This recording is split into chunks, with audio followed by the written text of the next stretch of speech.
नमस्कार दोस्तों, स्वागत है आपका आज के मुख्य समाचार में, जिसमें सबसे पहली और बड़ी खबर में आपको बताएंगे कि कोरोना के हालात पर सुप्रीम कोर्ट ने कहा देश में नेशनल इमरजेंसी जैसी स्थिति, केंद्र को भेज दिया नोटिस। जी हां दोस्तों, सुप्रीम कोर्ट ने केंद्र सरकार को नोटिस भेज दिया है और यहां पर बेहद बड़ी खबर निकल के आ रही है। दूसरी बड़ी खबर में आपको बताएंगे कि कोरोना के बढ़ते मामलों को देखते हुए चुनाव आयोग ने बंगाल में प्रचार पर लगा दी पाबंदी। सभाओं में केवल 500 लोगों की होगी इजाजत, जिसके बाद पीएम मोदी की रैली हो गई है रद्द। और तीसरी बड़ी खबर में जिक्र होगा कोरोना संकट का।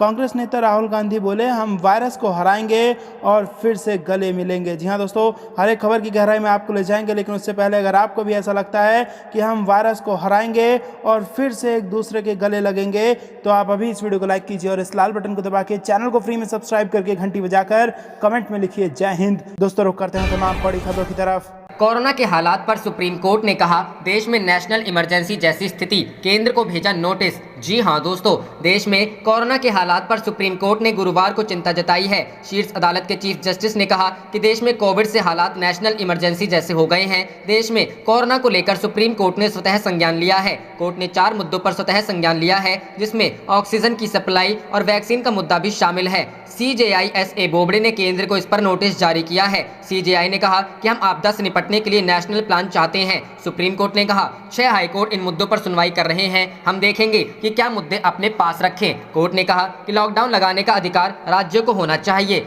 सुप्रीम कोर्ट ने कहा कि वो ऑक्सीजन की सप्लाई, जरूरी दवाओं की सप्लाई, वैक्सीन लगाने का तरीका और प्रक्रिया और लॉकडाउन के मुद्दे पर विचार करेगा। सुप्रीम कोर्ट ने इस मुद्दे पर अलग अलग राज्यों में हो रही सुनवाइयों पर कहा कि दिल्ली, मध्य प्रदेश, बॉम्बे, कलकत्ता, सिक्किम और इलाहाबाद हाईकोर्ट मामले की सुनवाई कर रहे हैं। हालांकि वो अच्छे हित के लिए सुनवाई कर रहे हैं, लेकिन इससे भ्रम हो रहा है और संसाधन डाइवर्ट हो रहे हैं। सुप्रीम कोर्ट की यह टिप्पणियां तब आई जब गुरुवार को वेदांता कंपनी की उस याचिका पर सुनवाई हो रही थी, जिसमें कंपनी ने अपने प्लांट को ऑक्सीजन पैदा करने के लिए खोले जाने के लिए अनुमति मांगी है। तमिलनाडु याचिका पर सुनवाई कल चाहता था, लेकिन सुप्रीम कोर्ट ने कोविड की स्थिति पर कई मुद्दों को लेकर स्वतः संज्ञान लिया और कहा कि देश में हालात नेशनल इमरजेंसी जैसे बन गए हैं। बता दें कि अभी बुधवार को भी दिल्ली हाईकोर्ट में ऑक्सीजन संकट के मसले पर एक सुनवाई हुई थी, जिसमें कोर्ट ने केंद्र सरकार को फटकार लगाई थी। हाईकोर्ट ने देश भर में अस्पतालों में ऑक्सीजन सप्लाई में आ रही बाधा और बढ़ते मौतों को लेकर कहा कि इस महामारी की हालत देखकर लगता है कि सरकार को लोगों के जान जाने की फिक्र नहीं है। रुख करते हैं अगली खबर की तरफ। कोरोना के बढ़ते मामलों को देखते हुए चुनाव आयोग ने बंगाल में प्रचार पर लगाई पाबंदी।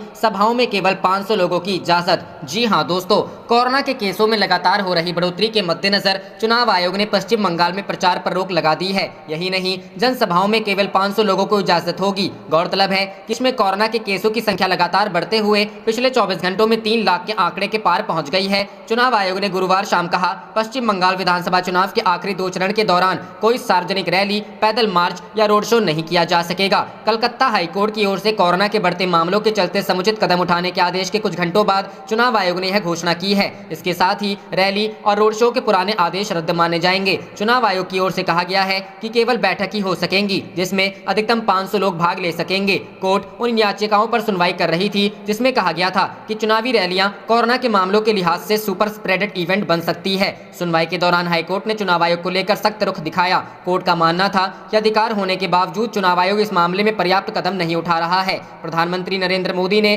देश में कोरोना के हालात की समीक्षा के लिए बैठक के चलते शुक्रवार की अपनी बंगाल यात्रा रद्द कर दी है। वे विधानसभा चुनाव में प्रचार के लिए पश्चिम बंगाल जाने वाले थे। पीएम की ओर से बंगाल दौरे को रद्द किए जाने के बाद बीजेपी के सभी वरिष्ठ नेताओं की पश्चिम बंगाल की रैलियां भी रद्द हो गई हैं। पीएम नरेंद्र मोदी, गृह मंत्री अमित शाह, बीजेपी अध्यक्ष जेपी नड्डा की रैलियां रद्द हो गई हैं। इससे पहले बीजेपी ने कहा था कि अधिकतम 500 लोगों की मौजूदगी वाली सभाएं होंगी। रुख करते हैं अगली खबर की तरफ। कोरोना संकट, कांग्रेस नेता राहुल गांधी बोले हम वायरस को हराएंगे, फिर से गले मिलेंगे। जी हां दोस्तों, देश भर में कोरोना मामलों में बेतहाशा वृद्धि से उपजे निराशा के बीच कांग्रेस नेता राहुल गांधी ने उम्मीद जताई है कि चीजें बदल जाएंगी और एक समय आएगा जब लोग फिर से गले मिलेंगे। राहुल गांधी ने इंस्टाग्राम पर पोस्ट किया, एक दिन हम फिर से गले लगेंगे। मेरा ह्यूमन स्पिरिट और भारतीय स्पिरिट में विश्वास है और इसे लेकर उम्मीद है हम ठीक हो जाएंगे, हम इस वायरस को हरा देंगे। राहुल गांधी ने कहा मैं अपने सभी स्वास्थ्य कार्यकर्ताओं और फ्रंटलाइन कार्यकर्ताओं को उनके बलिदान और निरंतर समर्पण के लिए धन्यवाद देना चाहता हूं। सैकड़ों और हजारों भारतीय नागरिक अपने साथी देशवासियों की मदद करने के लिए आगे आ रहे हैं। आप में से हर कोई हमें उम्मीद देता है। वहीं देश में बीते 24 घंटे में कोरोना से 3 लाख से ज्यादा लोग संक्रमित हो चुके हैं। यह महामारी की शुरुआत के बाद से अब तक का सबसे बड़ा एक दिवसीय आंकड़ा है। रुख करते हैं अगली खबर की तरफ। पतंजलि में 83 लोग कोरोना पॉजिटिव, बाबा रामदेव का भी हो सकता है कोविड टेस्ट। जी हां दोस्तों, उत्तराखंड में कोरोना का कहर ने पतंजलि योग पीठ ने भी दस्तक दे दी है। हरिद्वार स्थित पतंजलि योग पीठ में 83 लोग कोरोना संक्रमित मिले हैं। सभी संक्रमितों को आइसोलेट कर दिया गया है। अब बताया जा रहा है कि बाबा रामदेव का भी कोरोना टेस्ट किया जा सकता है। इतनी बड़ी संख्या में संक्रमितों के मिलने के बाद प्रशासन में भी हड़कंप मच गया है। वहीं पतंजलि पीठ में मौजूद अन्य लोगों की भी कोरोना जांच की जा रही है। जानकारी के अनुसार पतंजलि योग पीठ के कई संस्थानों में हर दिन कोरोना के मरीज मिल रहे हैं। हरिद्वार के सीएमओ डॉक्टर शंभू झा ने बताया कि 10 अप्रैल से अब तक योग पीठ, आचार्य कुलम और योग ग्राम में 83 कोरोना संक्रमित मिल चुके हैं। इन कोरोना मरीजों को पतंजलि परिसर में आइसोलेट किया गया है। सीएमओ ने बताया कि जरूरत पड़ने पर बाबा रामदेव की भी कोरोना जांच की जाएगी। इससे पहले ऋषिकेश स्थित अखिल भारतीय आयुर्विज्ञान संस्थान में ओपीडी बंद कर दी गई है। आधिकारिक सूत्रों ने बताया कि महामारी के बढ़ते मामलों के कारण ओपीडी को अस्थायी रूप से बंद करने का फैसला किया गया है। उन्होंने कहा कि अस्पताल में कोविड रोगियों के लिए 200 बिस्तर हैं, जिन्हें जरूरत पड़ने पर बढ़ाकर 500 तक किया जा सकता है। उत्तराखंड में कोरोना संक्रमण की बढ़ती रफ्तार को देखते हुए सरकार ने पाबंदियों को और सख्त कर दिया है। इसके मद्देनजर तीरथ सिंह रावत सरकार ने पूरे प्रदेश में नाइट कर्फ्यू की अवधि बढ़ा दी है। कोरोना की रोकथाम के लिए जारी नई एसओपी के तहत अब प्रदेश में सभी जिलों में रात 9 बजे से लेकर सुबह 5 बजे तक नाइट कर्फ्यू रहेगा। रुख करते हैं अगली खबर की तरफ। कोरोना संकट के बहाने किसानों से गेहूं खरीद बंद, झूठे आंकड़े पेश कर रही बीजेपी सरकार। अखिलेश, जी हां दोस्तों, समाजवादी पार्टी के राष्ट्रीय अध्यक्ष एवं पूर्व मुख्यमंत्री अखिलेश यादव ने कहा है कि भाजपा सरकार के कोरोना संकट के चलते हाथ पांव फूल गए हैं। मुख्यमंत्री जी किंकृतव्य विमूढ़ हो गए हैं और सरकार अनिर्णय तथा जड़ता की शिकार हो चली है। प्रदेश में आम जनजीवन अस्त व्यस्त है तो राज्य का सबसे बड़ा अन्नदाता किसान भी सरकारी उपेक्षा का शिकार बनाया जा रहा है। अर्थव्यवस्था में किसान का गहरा नाता है। भाजपा अपनी गलत नीतियों के चलते प्रदेश को बर्बादी, बेदहाली में ढकेल देने पर तुली है। जो सरकार अपने दोस्त दूसरों पर मरकर केवल सत्ता भोग में ही लिप्त है, उसके जाने से ही जनता को अपनी तकलीफों से मुक्ति मिल सकती है। सपा प्रमुख अखिलेश यादव का कहना है कि कोरोना संकट के बहाने भाजपा सरकार ने किसानों से गेहूं की खरीद बंद कर दी है। सरकार खरीद के झूठे आंकड़े पेश कर रही है। जब अधिकांश जगह क्रय केंद्र ही नहीं खुले, जहां खुले वहां बोरो नकदी का भाव रहा, घटतौली और किसानों को लौटाने की खबरें आती रही, तो कैसे खरीद का ग्राफ चढ़ गया। किसान को 1975 रुपए की एमएसपी मिल रही है तो फिर वह आंदोलन क्यों कर रहा है। किसान बाजार में 1500 से 1700 रुपए प्रति क्विंटल में गेहूं बेचने को मजबूर है। ऐसा लगता है कि बिचौलियों को फायदा पहुंचाकर गेहूं खरीद कर लक्ष्य हासिल करने की साजिश की गई है। अखिलेश ने चुनौती देते हुए कहा कि मुख्यमंत्री जी में हिम्मत है तो वह पूरे मामले की निष्पक्ष जांच कराए। झूठ बोलना और जनता को भ्रमित करना भाजपा का स्वभावगत चरित्र बन गया है। गेहूं क्रय केंद्रों में खरीद की सच्चाई अखबारों में छप रही है। अधिकारी केवल बयान दे रहे हैं कि सब ठीक होगा। मुख्यमंत्री जी फर्जी आंकड़ों पर फूले नहीं समा रहे हैं। कोरोना की पहली लहर में वे ऐसे ही वाहवाही लूट चुके हैं, पर आज हालात उनके काबू से बाहर है। अस्पतालों से लेकर शवदाह गृहों तक लाशों के ढेर हैं। उनकी आत्माएं शराब दे रही हैं। उन्होंने कहा कि केवल खरीद केंद्रों की गड़बड़ियों से ही किसान परेशान नहीं रहा है, उसकी फसल को अग्निकांडों और अंधड़ और असामयिक बरसात से भी काफी नुकसान पहुंचा है। सैकड़ों हेक्टेयर गेहूं खलिहानों में लगी आग में जलकर राख हो गया। बुधवार शाम को अंधड़ बारिश से बड़े पैमाने पर खेतों में कटा पड़ा गेहूं उड़ गया है। जो खेतों में खड़ा है उसके बचने की उम्मीद कम है। आम की फसल को बहुत नुकसान हुआ है। किसान की बर्बादी को देखने की स्टार प्रचारक मुख्यमंत्री जी को कहां फुर्सत है। उसको राहत देने के लिए मुआवजे की घोषणा नहीं की गई है। किसान की हालत यह है कि वह दुर्दशा पर कर्ज और तंगहाली में वह अपनी जान ही देता आया है। यही विकल्प भाजपा सरकार ने गरीब और किसानों के लिए छोड़ रखा है। ईश्वर ऐसी संवेदन शून्य सरकार से जल्दी मुक्ति दिलाएं, तभी किसानों को अन्याय और शोषण से मुक्ति मिलेगी। रुख करते हैं अगली खबर की तरफ। राहुल गांधी का कोविड-19 को लेकर पीएम मोदी पर हमला, खोखले भाषण नहीं, समाधान चाहिए। जी हां दोस्तों, कांग्रेस नेता राहुल गांधी देश में कोरोना वायरस की दूसरी लहर के चलते पैदा हुए गंभीर संकट को लेकर लगातार केंद्र की मोदी सरकार पर हमला कर रहे हैं। गुरुवार को उन्होंने प्रधानमंत्री नरेंद्र मोदी के मंगलवार के भाषण को लेकर निशाना साधा। राहुल ने कहा कि देश को खोखले भाषण नहीं, समाधान चाहिए। बता दें कि राहुल गांधी खुद कोरोना से संक्रमित हैं और दिल्ली के अपने आवास में क्वारंटाइन हैं। राहुल ने आज एक ट्वीट कर कहा कि घर पर क्वारंटीन हूं और लगातार दुखद समाचार आ रहे हैं। भारत में संकट सिर्फ कोरोना नहीं, केंद्र सरकार की जन विरोधी विरोधी नीतियां हैं, झूठे उत्सव और वह खोखले भाषण नहीं, देश को समाधान दो। उन्होंने अपने ट्वीट में केंद्र सरकार की ओर से मनाए गए 4 दिवसीय टीका उत्सव का जिक्र भी किया, जिसके तहत सरकार देश में वैक्सीनेशन की दर बढ़ाने का लक्ष्य लेकर चल रही थी। राहुल ने कोविड वैक्सीन की निर्यात पर भी सरकार पर हमला बोला है। उन्होंने कहा था कि जब देश में वैक्सीन की कमी हो रही है, ऐसे में देश की वैक्सीन को विदेश निर्यात करना अपराध जैसा है। बता दें कि मंगलवार को पीएम मोदी ने राष्ट्र के नाम संबोधन दिया था, जिसमें उन्होंने देश भर में कोविड के बढ़ते मामलों के बीच ऑक्सीजन, हॉस्पिटल बेड और वैक्सीन को लेकर तेजी से इंतजाम होने का आश्वासन दिया था और यह भी कहा था कि लॉकडाउन को राज्य आखिरी विकल्प ही रखे। बता दें कि देश में गुरुवार को कोरोना के 3 लाख से ज्यादा मामले सामने आए हैं। ऐसा दुनिया में एक दिन में आने वाले मामलों का रिकॉर्ड टूट गया है। रुख करते हैं अगली खबर की तरफ। शिवसेना का मोदी पर हमला। पश्चिम बंगाल में मोदी की रैली से राज्यों में कोरोना लेकर लौटे लोग। जी हां दोस्तों, शिवसेना ने अपने मुखपत्र सामना के जरिए एक बार फिर से प्रधानमंत्री नरेंद्र मोदी पर निशाना साधा है। शिवसेना ने सामना के संपादकीय में लिखा है कि प्रधानमंत्री नरेंद्र मोदी ने अपने भाषण में यह जरूर कहा कि कोरोना एक महासंकट है, लेकिन इस संकट से कैसे निपटना है, केंद्र सरकार का क्या रोड मैप है, यह नहीं बताया। ऐसे में उनके संबोधन का सारा यही समझ में आता है कि कोरोना संकट में जनता अपना अपना देख ले। सामना ने लिखा है कि महाराष्ट्र जैसे राज्यों में कोरोना की श्रृंखला तोड़ने के लिए सख्त लॉकडाउन का ही पर्याय बचा है। इसके बावजूद प्रधानमंत्री मोदी ने लॉकडाउन टाले ऐसी सलाह दी है। राज्य में कोरोना का संक्रमण बढ़ा है। बीते 24 घंटों में ही 64,000 मरीज सिर्फ महाराष्ट्र से मिले। मृत्यु का प्रमाण बढ़ा है, इसलिए कम से कम 15 दिनों का पूर्ण लॉकडाउन लगाओ, ऐसी मांग राज्य के कई मंत्रियों ने की है। परंतु लॉकडाउन टालो ऐसी सलाह हमारे प्रधानमंत्री किस आधार पर दे रहे हैं। महाराष्ट्र में 10वीं की परीक्षा रद्द करनी पड़ी है। केंद्र सरकार ने भी बीते सप्ताह सीबीएसई की परीक्षा रद्द कर दी है। गुजरात, मध्य प्रदेश, दिल्ली, उत्तर प्रदेश, कर्नाटक की स्थिति नियंत्रण के बाहर हो गई है। कोरोना का संक्रमण खत्म हो, इसके लिए गुजरात सरकार 2 सप्ताह का लॉकडाउन लगाए, ऐसी सिफारिश इंडियन मेडिकल एसोसिएशन की राज्य शाखा ने की है। महाराष्ट्र जैसे राज्य में कड़ी पाबंदियां लगाने के बावजूद कोरोना नियंत्रण में नहीं आ रहा है। आवश्यक सेवा के नाम पर जनता सड़कों पर घूमती है, इसलिए लॉकडाउन ही आवश्यक सेवा बन गई है। ऐसी गंभीर परिस्थिति का सामना कैसे करें, इस बारे में प्रधानमंत्री जनता को दिलासा देंगे, ऐसा लगता था। कोरोना के बढ़ते संक्रमण के कारण प्रधानमंत्री मोदी का पुर्तगाल का दौरा रद्द कर दिया गया, ये सही है, परंतु उन्होंने पश्चिम बंगाल की भीड़ वाली चुनावी सभाओं को समय रहते ही खत्म कर दिया होता तो कोरोना के संक्रमण को रोका जा सकता था। पश्चिम बंगाल में प्रचार के लिए बीजेपी ने देश भर से लाखों लोगों को एकत्रित किया। वे कोरोना का संक्रमण लेकर अपने अपने राज्यों में लौटे। उनमें से कई लोग कोरोना से बेजार हैं। हरिद्वार के कुंभ मेला व पश्चिम बंगाल के राजनीतिक मेले से देश को सिर्फ कोरोना ही मिला। सामना ने लिखा है कि शासकों को पहले खुद पर पाबंदी लगानी होती है। अन्य देशों के प्रधानमंत्री व राष्ट्रपति ऐसी पाबंदियां खुद पर लगाते हैं। इससे उन्हें जनता को प्रवचन देने का नैतिक अधिकार मिला है। नॉर्वे के प्रधानमंत्री ने उनके जन्मदिन पर 10 लोगों को अनुमति होने के बावजूद 13 लोगों को बुलाया तो वहां की पुलिस ने अपने ही प्रधानमंत्री को कड़ी सजा दी। यह हमारे देश में सिर्फ आम लोगों के मामले में हो सकता है, दूसरों के मामले में क्या? वैसे यह पश्चिम बंगाल में देखा जा चुका है।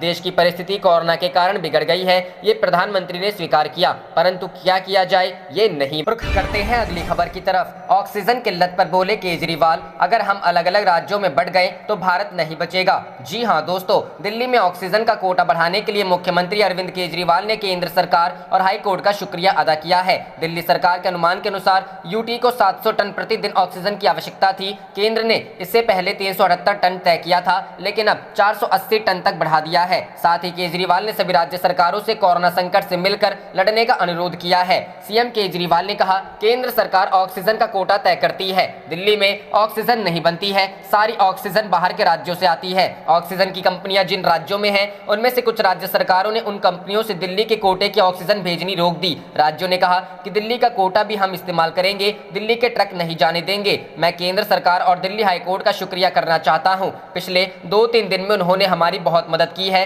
जिसकी वजह से हम ऑक्सीजन दिल्ली पहुंचने लगी है। केजरीवाल ने आगे कहा, हमारा ऑक्सीजन का जो कोटा बढ़ा है उसमें काफी ऑक्सीजन ओडिशा से आनी है। बढ़े हुए कोटे की ऑक्सीजन को दिल्ली पहुंचने में कुछ दिन लग जाएंगे। हम कोशिश कर रहे हैं कि हवाई जहाज से ऑक्सीजन लाई जा सके। ये बहुत बड़ी आपदा है, अगर इसमें हम हरियाणा, पंजाब, तमिलनाडु, गुजरात, पश्चिम बंगाल में बढ़ गए तो भारत नहीं बचेगा। इस वक्त हमें एक दूसरे की मदद करनी है। अगर दिल्ली में जरूरत से ज्यादा ऑक्सीजन होगी तो हम दूसरे राज्यों को देंगे। दिल्ली में बुधवार को कोरोना वायरस संक्रमण के 638 नए मामले सामने आने के बाद संक्रमितों की कुल संख्या बढ़कर 9,30,179 हो गई। 249 मरीजों की मौत होने के बाद मृतकों की तादाद 12,887 हो गई है। राजधानी में संक्रमण की दर 31.28% है, जिसका मतलब है कि हर तीसरे नमूने में संक्रमण की पुष्टि हुई है। साथ ही महानगर ऑक्सीजन और बिस्तरों की किल्लत से भी जूझ रहा है। सरकारी आंकड़ों के अनुसार दिल्ली के अस्पतालों में रात 11 बजे तक कोविड मरीजों के लिए केवल 18 बिस्तर बचे हैं। दिल्ली में अब तक 8.31 लाख से अधिक लोग ठीक हो चुके हैं। उपचाराधीन रोगियों की संख्या 85,300। रुख करते हैं अगली खबर की तरफ। सोनिया गांधी ने मोदी सरकार की कोरोना वैक्सीन नीति पर उठाए सवाल, पत्र लिखकर कहा 18+ को लगे फ्री टीका। जी हां दोस्तों, मोदी सरकार की कोरोना वैक्सीन रणनीति पर कांग्रेस अध्यक्ष सोनिया गांधी ने सवाल उठाए हैं। सोनिया गांधी ने प्रधानमंत्री नरेंद्र मोदी को चिट्ठी भी लिखी है। सोनिया गांधी ने चिट्ठी लिखकर कहा है कि सरकार ने पिछले साल के कोरोना हालात से सबक नहीं लिया है।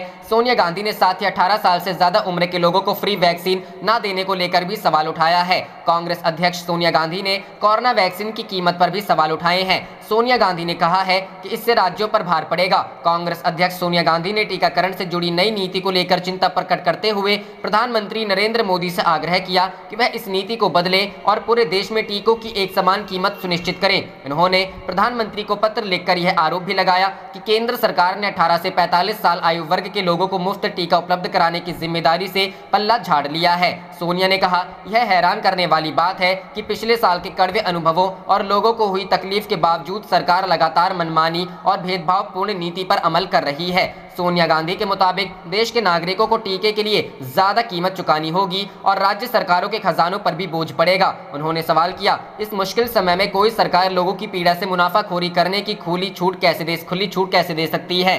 कांग्रेस अध्यक्ष ने प्रधानमंत्री से कहा, कांग्रेस ने पहले ही इसकी मांग की है कि इस नीति का पुनर्मूल्यांकन किया जाए। निश्चित तौर पर कोई भी तार्किक व्यक्ति टीकाकरण की एक समान कीमत से होने वाले लाभ से सहमत होगा। उन्होंने आग्रह किया कि इस मामले में दखल दीजिए और इस गलत निर्णय को बदलिए। देश का लक्ष्य यही होना चाहिए कि 18 साल से अधिक आयु के लोगों को टीका लगे, चाहे उनकी आर्थिक हालत कुछ भी हो। गौरतलब है कि सीरम इंस्टीट्यूट ऑफ इंडिया ने बुधवार को कहा कि कोविड-19 वैक्सीन की कीमत राज्य सरकारों के लिए 400 रुपए प्रति खुराक तथा निजी अस्पतालों के लिए 600 रुपए प्रति खुराक। रुख करते हैं अगली खबर की तरफ। ऑक्सीजन के लिए देश भर में त्राहिमाम। यूपी से दिल्ली और गुजरात तक हालात खराब। सड़कों पर सिलेंडर लेकर घूम रहे लोग। जी हां दोस्तों, भारत में लगातार कोरोना के बढ़ते मामलों के बीच अब कई राज्यों में ऑक्सीजन और बेड की कमी सामने आ रही है। त्राहिमाम के बीच केंद्र की मोदी सरकार ने कई राज्यों का ऑक्सीजन कोटा भी बढ़ा दिया है। ऐसे में अभी भी दिल्ली, उत्तर प्रदेश और गुजरात में हालात खराब हैं। लखनऊ में ऑक्सीजन की कमी। मीडिया रिपोर्ट के मुताबिक दिल्ली की तरह ही लखनऊ शहर में भी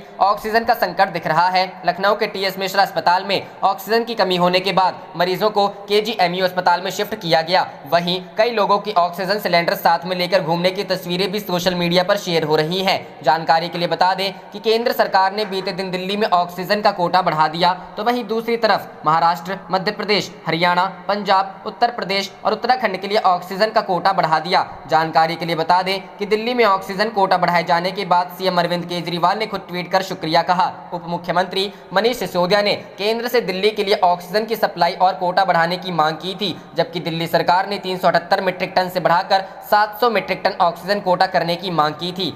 भारत में कोरोना के बढ़े केस। बीते 24 घंटे में 3,15,735 मामले सामने आए हैं, जिसके बाद कुल संक्रमितों की संख्या 1,59,24,989 पहुंच गई है। वहीं पूरे देश में अब तक 22,84,411 लोग सक्रिय हैं, जबकि 2,101 लोगों की मौत के बाद कुल अब तक 1,84,672 लोगों की मौत हो चुकी है। अब भी कई राज्य मेडिकल ऑक्सीजन और आईसीयू बेड्स की कमी से भी जूझ रहे हैं। रुख करते हैं अगली खबर की तरफ। ऑक्सीजन की कमी पर दिल्ली हाईकोर्ट ने केंद्र को फटकारा, हजारों लोग मर रहे, आपकी प्राथमिकता स्टील प्लांट चलाना है। जी हां दोस्तों, कोरोना संकट के बीच दिल्ली के मैक्स अस्पताल ने आरोप लगाया है कि उसके यहां आने वाले ऑक्सीजन टैंकर को एम्स भेज दिया गया, जिसके चलते उसके मरीजों की जान खतरे में पड़ गई है। इसी मामले को लेकर मैक्स अस्पताल ने दिल्ली हाईकोर्ट का रुख किया और तुरंत सुनवाई की मांग की। ऑक्सीजन के मसले पर सुनवाई करते हुए कोर्ट ने केंद्र सरकार से औद्योगिक उद्देश्यों के लिए ऑक्सीजन की आपूर्ति तुरंत रोकने के लिए कहा। हाईकोर्ट ने केंद्र सरकार को फटकार लगाते हुए कहा